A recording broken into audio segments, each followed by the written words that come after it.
क्या आपको पता है हमारे देश में भाषा के आधार पर बनने वाला सबसे पहला राज्य कौन सा है?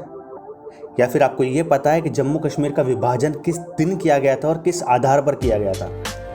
अगर आपको अपने देश के राज्यों के पुनर्गठन के बारे में नहीं पता है तो आइए अभी हम इस वीडियो में डिस्कस करते हैं। मैं आज आपको बताने वाला हूँ कि हमारे देश में नए नए राज्य किस तरीके से बने थे फ्रॉम द स्टार्टिंग। 1947 15 अगस्त जब हमारा देश आज़ाद हुआ था, उसके बाद में जो भी चेंजेस हमारी टेरिटरीज़ के अंदर आए उसे हम इस वीडियो में पढ़ेंगे।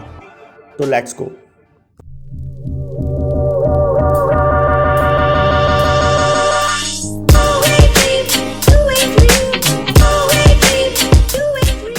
तो बात ऐसी है, जब हमारा देश आज़ाद हुआ 15 अगस्त 1947 को, तो उस समय हमारे देश में 549 रियासतें भारत में शामिल हो चुकी थी, लेकिन 3 रियासतें अभी भी ऐसी थी जिन्होंने भारत में शामिल होने से मना कर दिया था। अब वो रियासतें कौन कौन सी थी?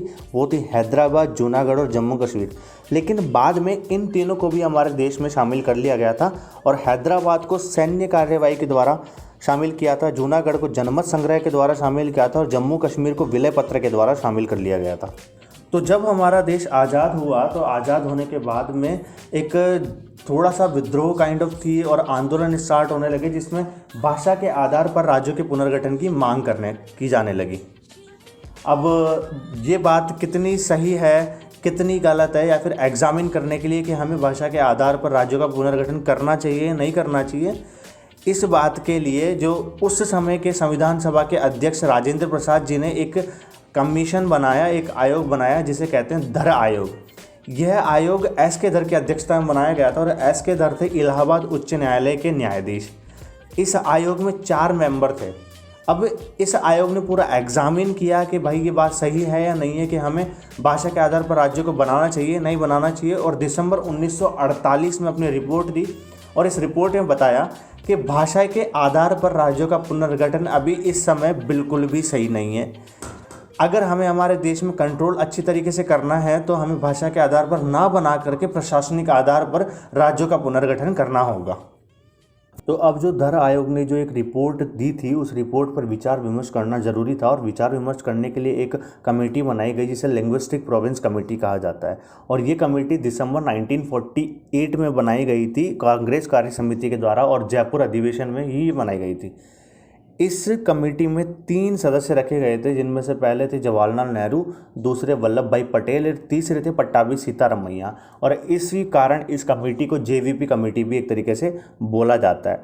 अब इस कमेटी ने पूरा विचार विमर्श किया धर आयोग की जो रिपोर्ट थी उसके ऊपर, और अपनी रिपोर्ट जो अलग से 1949 अप्रैल में दी और बताया कि भाई हम फॉर्मली रिजेक्ट करते हैं कि लैंग्वेज के आधार पर हम स्टेट को नहीं बनाएंगे। लेकिन ये बात जो साउथ साइड के कुछ लोग थे उनको पसंद नहीं आई और इस स्टेट में एक विद्रोह उत्पन्न हुआ, एक आंदोलन उत्पन्न हुआ जिसकी अध्यक्षता श्री पोटी रामुलु नाम करके एक व्यक्ति थे, उन्होंने की। अब एक घटना होती है, वो घटना बहुत इंपॉर्टेंट है कि 58 दिन के बाद आमरण अनशन जो रखा था उन्होंने, उस आमरण अनशन के 58 दिन के बाद 15 दिसंबर 1952 को श्री रामुलु की हो जाती है मृत्यु। और इनकी मृत्यु जैसे ही होती है उस समय इसके बाद जो विद्रोह था वो अल्टीमेट लेवल पे बढ़ गया और इस बात से मजबूर होकर के भारत सरकार ने 1 अक्टूबर 1953 को मद्रास से तेलुगु भाषी एरिया को अलग करके एक अलग राज्य बनाया जिसका नाम रखा आंध्र प्रदेश। तो इस तरीके से आंध्र प्रदेश हमारे देश में भाषा के आधार पर बनने वाला पहला राज्य बना और इसकी डेट को याद रखिएगा 1 अक्टूबर 1953। तो अब हम बात करते हैं फजल अली आयोग के बारे में। आंध्र प्रदेश के गठन के बाद में देश में कई जगहों से अलग अलग राज्य बनाने की मांग उठी कि भाषाई आधार पर हमको अपने राज्य बनाने हैं। तो इस बात को ध्यान में रखते हुए भारत सरकार ने दिसंबर 1953 में एक आयोग की स्थापना करी जो फजल अली आयोग कहलाया। अब ये जो फजल अली आयोग था इसके अध्यक्ष थे फजल अली जो सुप्रीम कोर्ट के जस्टिस थे और 2 अन्य सदस्य थे इसमें, वो थे KM पणिक्कर और HN कुंजरू। इस आयोग ने 1955 में अपनी रिपोर्ट दी और कहा कि भाई भाषाई आधार पर राज्य बनाए जा सकते हैं, ये सही रहेगा, लेकिन उन्होंने कुछ शर्तें रखी और वो शर्तें थी कि भाषाई आधार पर राज्य बनाया तो जा सकता है लेकिन ऐसा ज़रूरी नहीं है कि इस राज्य का कोई एक ही भाषा हो, यानी कि ये एक ही भाषा पर आधारित हो। इस बात को ध्यान में रखते हुए उन्होंने अपने 4 कारक बताए, जो 4 कारक निम्न में आपको बताने जा रहा हूँ। पहला कारक था कि भारत की अखंडता व सुरक्षा का संरक्षण रहे। दूसरा कारक था कि भाषाई व सांस्कृतिक एकरूपता बनी रहे। तीसरा कारक था कि वित्तीय, प्रशासनिक और आर्थिक तंत्र में किसी भी तरीके की कोई प्रॉब्लम ना आए।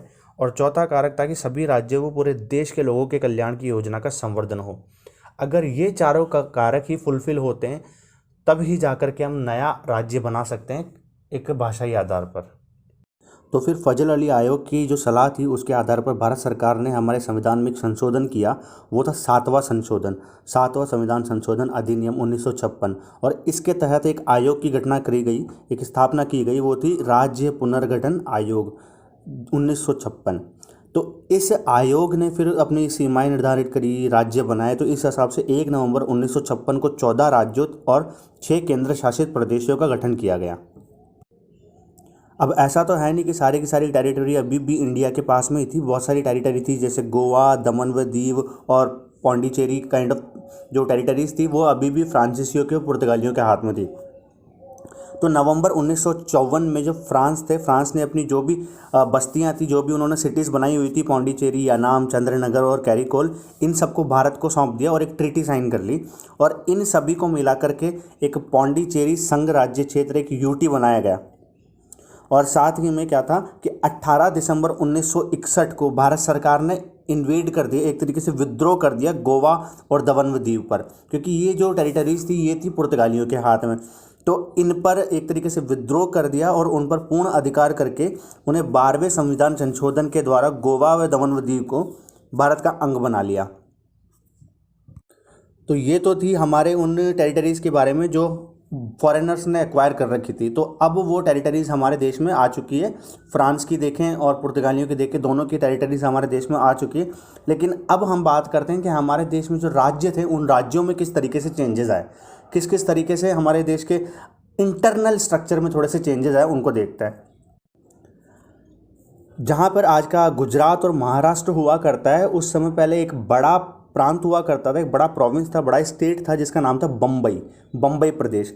तो 1 मई 1960 को इस बम्बई प्रदेश के 2 टुकड़े कर दिए गए, इसका विभाजन कर दिया गया और एक नया राज्य बनाया गया गुजरात और एक बनाया गया महाराष्ट्र। तो इस तरीके से बम्बई का विभाजन किया गया। और 1 दिसंबर 1963 में असम से थोड़ा सा टुकड़ा हटा करके नागालैंड का निर्माण कर दिया गया।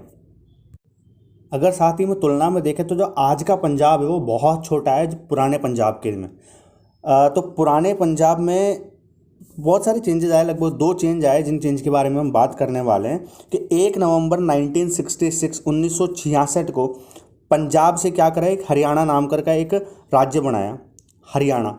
अब हरियाणा को पंजाब से अलग कर दिया, लेकिन पंजाब और हरियाणा की दोनों की राजधानी एक ही रखी गई, वो थी चंडीगढ़। और चंडीगढ़ को यूटी बना दिया था, यूनियन टेरिटरी बना दिया था।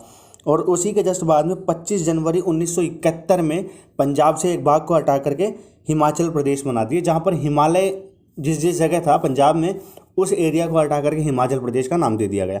और ये टोटली एक लैंग्वेज के बेस पर था, क्योंकि पंजाब में पंजाबी बोली जाती थी, हिमाचल में वो पहाड़ी वाली लैंग्वेज बोली जाती थी, और हरियाणा में हिंदी, खड़ी हिंदी बोली जाती थी। तो इस चक्कर में एक तरीके से लैंग्वेज के आधार पर इन सब का चेंज किया गया।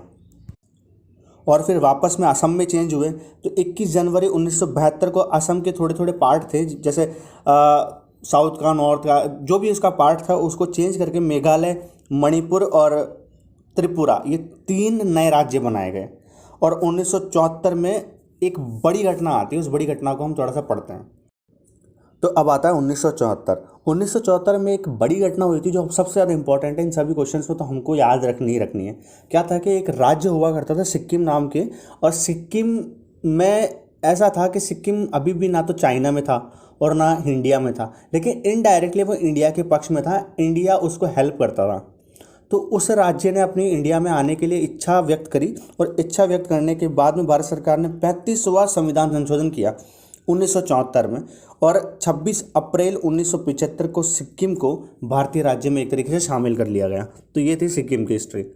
तो आई होप कि इसको याद रखना बहुत इंपॉर्टेंट है, क्योंकि सिक्किम है और जम्मू कश्मीर भी 2 घटनाएं तो ऐसी है जो हमको याद ही रखनी है। और आंध्र प्रदेश वाली, क्योंकि आंध्र प्रदेश, मैंने जैसा आपको बताया कि भाषा के आधार पर बनने वाला सबसे पहला राज्य आंध्र प्रदेश है, तो वो तो याद रखना ही रखना है। फिर 20 फरवरी 1987 को वापस से असम में चेंज किया गया, और असम में जैसे चेंज किया तो उसे दो अलग अलग राज्य मिजोरम और अरुणाचल प्रदेश की स्थापना की गई। असम से कुछ पार्ट को निकाला वापस से और मिजोरम और अरुणाचल प्रदेश की स्थापना की गई 20 फरवरी 1987 को। और 30 मई 1987 में गोवा को एक नया राज्य का दर्जा दे दिया। ध्यान रखिएगा, जब पहले गोवा को आज़ाद किया गया था 1961 में, तब गोवा को एक यूटी बनाया गया था, एक राज्य नहीं बनाया गया था। तो 30 मई 1987 को गोवा को एक नया राज्य बना दिया गया, नया राज्य का दर्जा दे दिया गया, जो भारत में सबसे छोटा राज्य बना, सबसे छोटा राज्य था। और अभी इसमें लगभग 2 डिस्ट्रिक्ट ही है बस। तो इस तरीके से गोवा को हम याद रखेंगे 30 मई 1987 में। अब देखते हैं कि सेंट्रल इंडिया में जो चेंज आए अचानक से, नॉर्थ में हो गया, पंजाब की साइड हिमाचल में हो गया, साउथ में भी हो गया, गुजरात वाला मतलब थोड़ा सा ऐसा पश्चिम साइड में भी हो गया, पूर्व साइड में हो गया, जो असम वाला चेंज था। अब बीच में चेंज आए और वो चेंज 2000 के समथिंग आए, बहुत तगड़े चेंज आए। 1 नवंबर 2000 को क्या होता है कि मध्य प्रदेश से छत्तीसगढ़ को अलग कर दिया। 9 नवंबर 2000 में उत्तर प्रदेश से उत्तराखंड को ऊपर वाला पार्ट जो है वो अलग कर दिया उत्तर प्रदेश से। एमपी से छत्तीसगढ़ वाला अलग कर दिया। और 15 नवंबर 2000 में बिहार से झारखंड को अलग कर दिया। तो इस तरीके से ये बड़े चेंज आए, एक नॉर्थ से आया, एक पूर्व से आया और एक थोड़ा साउथ से आया। तो ध्यान रखिएगा, 1 नवंबर, 9 नवंबर और 15 नवंबर के महीने में 3 चेंज हुए थे, उसको याद रखना है। और 2 जून 2014 में तेलंगाना आंध्र प्रदेश से अलग होने के बाद भारत का 29वां राज्य बना। ये भी इम्पोर्टेंट है। ये इम्पोर्टेंट क्यों है? क्योंकि आंध्र प्रदेश पहला राज्य था जो भाषा के आधार पर बना गया था, और उसके बाद में उस आंध्र प्रदेश के ही 2 टुकड़े करे गए। उनमें एक टुकड़ा था तेलंगाना, जो 2 जून 2014 में नया बन के आया, और आंध्र प्रदेश तो था ही था।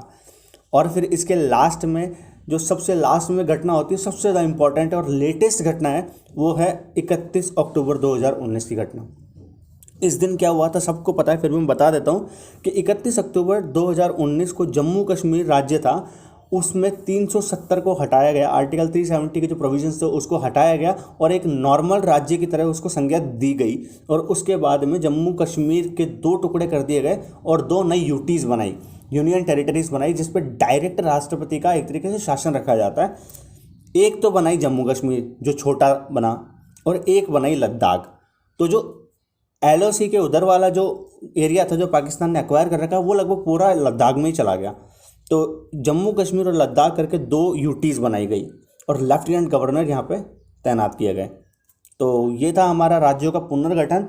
आई होप कि आपको पूरा का पूरा ये चीज़ समझ में आई हो, किस तरीके से हमारे देश में राज्य नए नए बने थे, पुराने राज्य कैसे थे, क्या क्या चेंज आए, कौन कौन से संविधान संशोधित जो इम्पोर्टेंट थे वो मैंने बता दिए हैं। क्योंकि बाकी SSC के और रेलवे की दृष्टि से थोड़ा सा इंपॉर्टेंट नहीं है, लेकिन फिर भी यहाँ मैंने आपको सारे बता दिए हैं। आई होप कि आपको ये वीडियो पसंद आई होगी। अगर आपको पसंद आई है तो प्लीज़ इसे लाइक करें, शेयर करें, सब्सक्राइब करें, और जो भी बातें अच्छी है बुरी है प्लीज़ कमेंट करके ज़रूर बताएं।